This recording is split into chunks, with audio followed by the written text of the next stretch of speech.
first half you seemed quite proactive, played quite well. The second half, Roy Keane said it was shameful how the team played and it seemed like City was a lot superior. Were you surprised at the drop-off performance in the second half?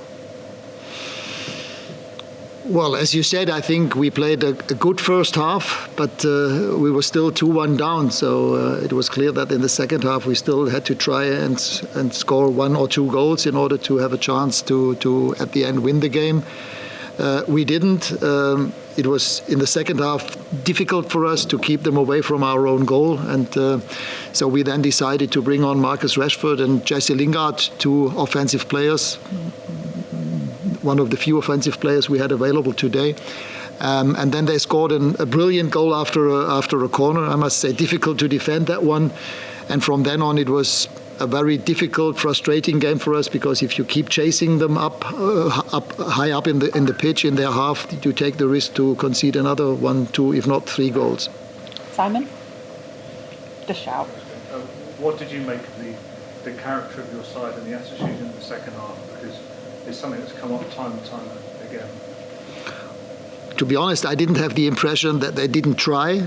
But as I said, it's difficult against a team like Man City. Once you are 3-1 down, the best team in possession of the ball on the planet, it's difficult. I cannot blame anyone for not having tried and putting effort into that game. But it was, as I said, difficult after the 3rd goal. Right back. Does that show how far behind Manchester City are, that kind of performance?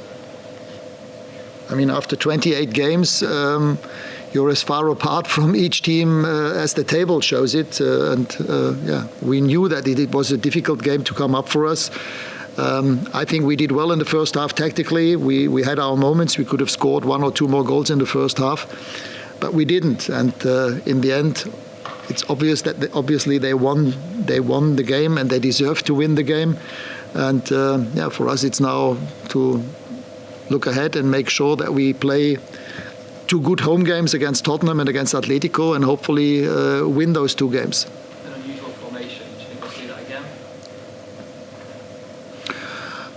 Well, we didn't have that many strikers available for the game today, and for us the question was, do we play with Marcus to start with, or do we play with a false 9 like Bruno and have one more central midfielder on the pitch to make sure that we can win balls there and have enough players? It was clear that they will always try to create numerical superiority in the middle of the pitch, and that's why I decided to play with Bruno as a false 9.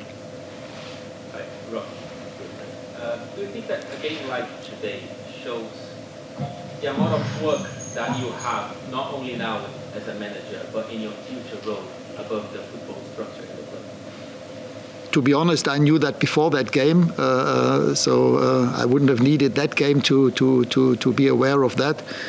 But for now, it's about developing the team, finishing the season as well as we possibly can, and all the other things are issues that need to be spoken about and hopefully developed at the end of the season in the next transfer window. Okay, last 2 questions, David and Mark. Hi, Ralf. Do you think sorry. you have enough character in this team? Sorry. And you have players that are willing to fight for the team? Yes. Could you clear up Cristiano Ronaldo's absence? Can you explain? Sorry. Mike, you need to turn off. Can you just clear up any confusion over Cristiano Ronaldo's absence? I think you said to MUTV it was a hip injury, but some people have been saying that he just didn't fancy playing, but he said it didn't add up. Can you let us know? What did Roy Keane say? Sorry. Not Roy Keane. His hip injury didn't add up. He didn't believe it. Roy Keane didn't believe he had a hip injury, they're saying. I don't know. Well, I have to believe my medical department. Our doctor came to see me a Friday morning before training and told me that Cristiano cannot train because of some problems with his hip flexor. And the same was true on Saturday, and that's why he couldn't be part of the squad. Okay, last question for Mark. How frustrating is it for you? That's the 6 games in a row he's missed. And you said before the game that he didn't feel like he could play. How frustrating is it when you have a player like that who could have made a difference today?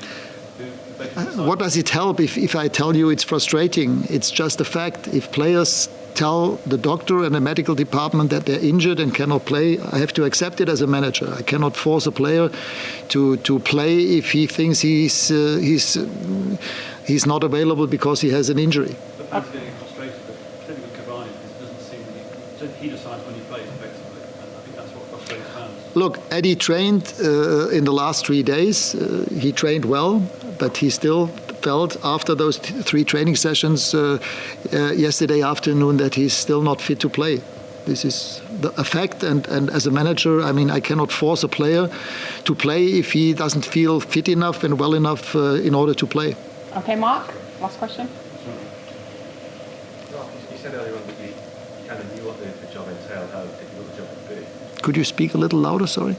You said when you arrived you knew how difficult the job would be.